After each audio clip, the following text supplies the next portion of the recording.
Au cœur de la cité Plantagenet et à 2 pas de la cathédrale Saint-Julien, nous voici arrivés au musée de la Reine Bérengère. Il date du XVe siècle et le directeur Monsieur Arnay nous attend à l'intérieur pour une petite visite guidée. C'est parti.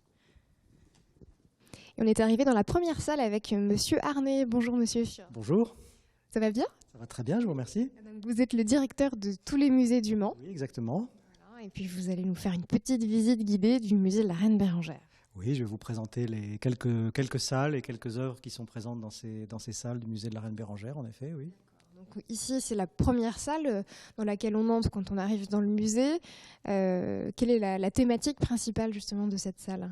Alors, ce qu'il faut savoir d'abord, c'est que au musée de la Reine Bérengère, il arrive régulièrement que nous changions les contenus des salles parce que lorsque nous faisons une exposition temporaire, nous sommes obligés d'enlever les œuvres qui sont accrochées dans certaines salles pour les changer. Donc, en ce moment, ici et pour tout l'hiver, on peut voir en fait deux choses dans cette salle. D'une part, des peintures qui représentent les bords de la Sarthe au XIXe siècle, dans la première moitié du XIXe siècle, ou à peu près au milieu du XIXe siècle, et qui nous montre les activités artisanales qui existaient au bord de la Sarthe, en particulier le quartier dit des tanneries, qui était entre la Sarthe et la muraille gallo-romaine. Il y avait tout un ensemble de maisons, de constructions, de bâtiments, et avec des tanneries.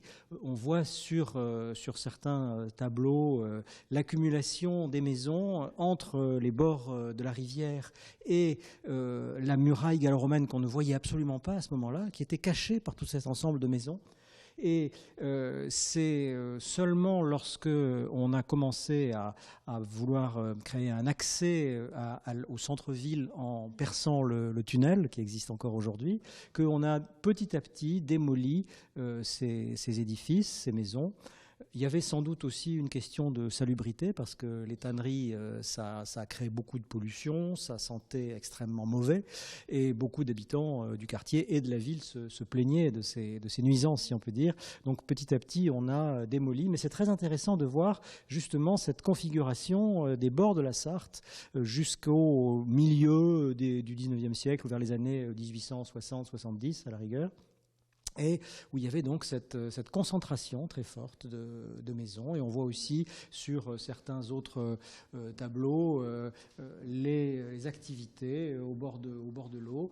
On voit ici une maison avec une sorte de grenier, si vous voulez, et sur ces balcons, sur ces rambardes, on suspendait les pots que l'on faisait sécher. Mais on voit aussi, bien sûr, beaucoup de femmes qui viennent laver leur linge dans la rivière. Des lavandières. Voilà. Qui est l'artiste qui a réalisé cette œuvre ? Alors, celui-ci, c'est Louis Moulin, qui est un des artistes qui a beaucoup représenté les bords de Sarthe, à la fois pour une vision un petit peu romantique de ce paysage, mais aussi qui était très intéressé par les vues de la ville, du Vieux-Mans. Il a laissé énormément de vues du quartier ancien autour de la cathédrale. Un petit mot peut-être sur ce grand tableau qui est juste derrière nous. C'était la bataille du Mans, c'est bien ça ? La bataille du Mans. Alors, c'est un tableau qui a été peint en 1852 par un peintre qui s'appelle Jean Sorieul et qui représente un épisode des guerres de Vendée. La bataille qui a eu lieu au Mans au mois de décembre 1793, 12 et 13 décembre 1793, au moment où l'armée royaliste des Vendéens, qui s'est repliée depuis le nord de la Loire, depuis tout son périple en Bretagne, revient à Angers, puis ensuite s'enfuit, se replie vers le Mans et est attaqué par les armées républicaines. Alors c'est un tableau qui a été fait longtemps après, 60 ans à peu près après les événements, et qui est très typique de cette école de peintres d'histoire français qui ont représenté des épisodes notamment de la Révolution et des guerres de Vendée. Impressionnant, hein. Rien que la taille. Voilà, un tableau de grande taille. Alors on sait que c'est un des combats qui ont été extrêmement meurtriers, sanglants, en pleine ville. L'armée vendéenne était aussi composée non seulement de soldats, de combattants, mais suivie par des femmes, des enfants, des vieillards qui se déplaçaient. Et donc en fait, il y a eu des massacres assez terribles à ce moment-là. Et vous savez peut-être qu'on a retrouvé lors des fouilles qui ont été faites avant la construction du théâtre des Jacobins, on a retrouvé une partie des charniers dans lesquels ont été enterrés d'urgence les cadavres de tous ces combattants, aussi bien vendéens que républicains, et que pour éviter toute épidémie, on avait mis vraiment en catastrophe, si on peut dire, dans des fosses creusées à cet endroit-là, derrière les quinconces des Jacobins. Je vous propose que l'on change de salle. Bien sûr. Oui. Allez, c'est parti. Alors, on est arrivé dans la seconde salle avec des représentations plus d'activités artisanales, hein, c'est bien ça? Activités artisanales et industrielles au XIXe siècle dans la Sarthe. Et là, vous pouvez voir un grand tableau de Paul Soyer qui représente la fonderie d'Antoigné, qui était extrêmement active au XIXe siècle, hein, à Sainte-Jeanne-sur-Sarthe, dont il reste encore des vestiges, mais qui a été une des fonderies très très importantes dans l'ouest de la France. D'accord. On avait essentiellement de la fonderie en Sarthe à cette époque? Il y avait pas mal de forges. Vous savez que la famille Chappé a été très active dans le domaine de la fonte et des forges. Et il y avait un certain nombre d'installations, oui, dans la Sarthe. D'accord. On a une troisième salle, qui est juste à côté.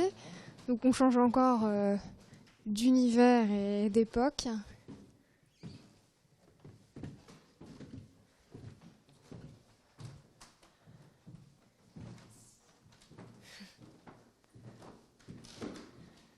Qu'est-ce qu'on peut trouver ici? On trouve ici à la fois des représentations d'activités artisanales aussi, avec notamment ce tableau qui nous montre l'atelier d'un tisserand avec un grand métier à tisser. Et puis vous avez aussi l'évocation de la vie rurale, de la vie paysanne en Sarthe, avec un tableau de Théodore Boulard qui s'appelle La soupe du soir et qui montre une scène de fin de journée où les paysans sont attablés devant une femme qui va leur servir la soupe après une rude journée de travail. Ce qui est intéressant, c'est que on connaît un petit peu l'histoire de ce tableau et les personnages qui sont représentés, et vous pouvez voir notamment des dessins préparatoires qui proviennent de la famille de Théodore Boulard, hein, et qui représentent voilà, les esquisses, on va dire, préparatoires. Vous voyez la femme en dessin, ainsi qu'un des deux hommes. Et donc, on comprend un petit peu mieux la création, l'élaboration de ce très beau tableau. Ce sont des personnes qui ont vraiment existé, pour le coup. Voilà. Et on avait fait une petite exposition il y a quelques années, et où on avait eu aussi des documents d'archives et des témoignages des descendants des personnages qui étaient... Super. C'est quelle époque, pourriez-nous rappeler C'est tout début du XXe siècle. Théodore Boulard est né à la fin du XIXe siècle, et c'est encore un témoignage de la vie rurale en Sarthe qui a été très, très importante, bien sûr. On change de salle encore? Beaucoup de choses à voir, hein, ici au musée. Vous avez combien de salles en tout et pour tout?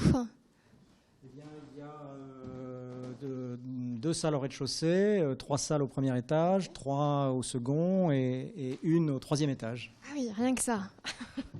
Ah, là, on change entièrement d'univers. On est sur de la poterie. Voilà, on change ici de caractère, hein, et c'est une toute petite évocation des collections très importantes qui sont conservées par les musées du Mans, par le musée de la Reine Bérengère, et qui évoquent les activités des céramistes et des potiers dans la Sarthe depuis la fin du XVIIIe siècle jusqu'au début du XXe siècle.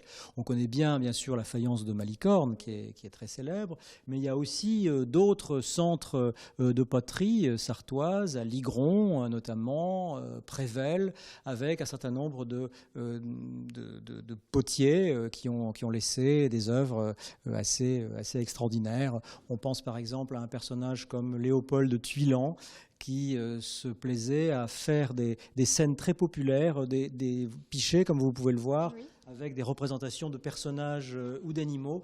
Et souvent, il représentait même certains personnages connus du village de Prével où il habitait. Et donc, au musée de la Reine Bérengère, ce sont exclusivement des œuvres qui sont relatives à la Sarthe, au Mans?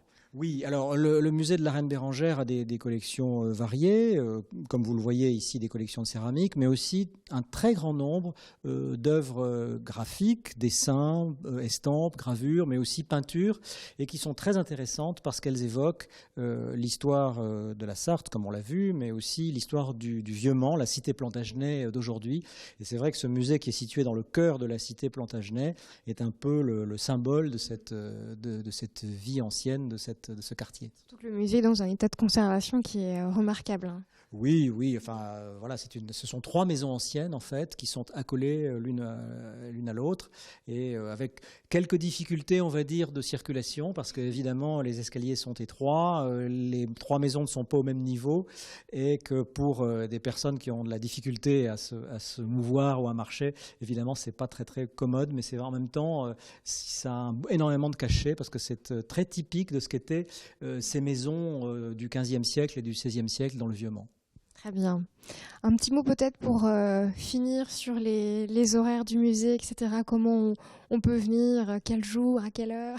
Alors le musée est ouvert du mardi au vendredi l'après-midi, c'est-à-dire de 14h à 18h, en cette saison, l'hiver. Oui.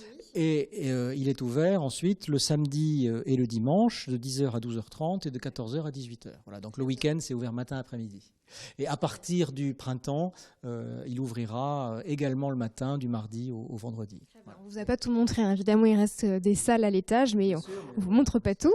Que les téléspectateurs ont envie de venir redécouvrir, pour ceux qui connaissent déjà, ou découvrir le musée, parce que, comme je vous le disais, on modifie quelquefois l'accrochage des salles, des œuvres, et puis chaque année, on fait 1 ou 2 expositions temporaires pour présenter des thématiques et des nouvelles œuvres. Et la prochaine, vous sauriez nous dire quand? La prochaine aura lieu à partir du mois de juin jusqu'au mois d'octobre et elle sera consacrée à un peintre, un artiste sartois qui s'appelle Henri Gisard, qui est né à Fresnay-sur-Sarthe et qui a beaucoup peint des vues du Mans et de la Sarthe à la fin du 19e siècle et au 20e siècle. Très bien. Merci beaucoup en tout cas Monsieur Arnay de nous avoir accueillis. Merci à vous. À bientôt. Au revoir. Au revoir.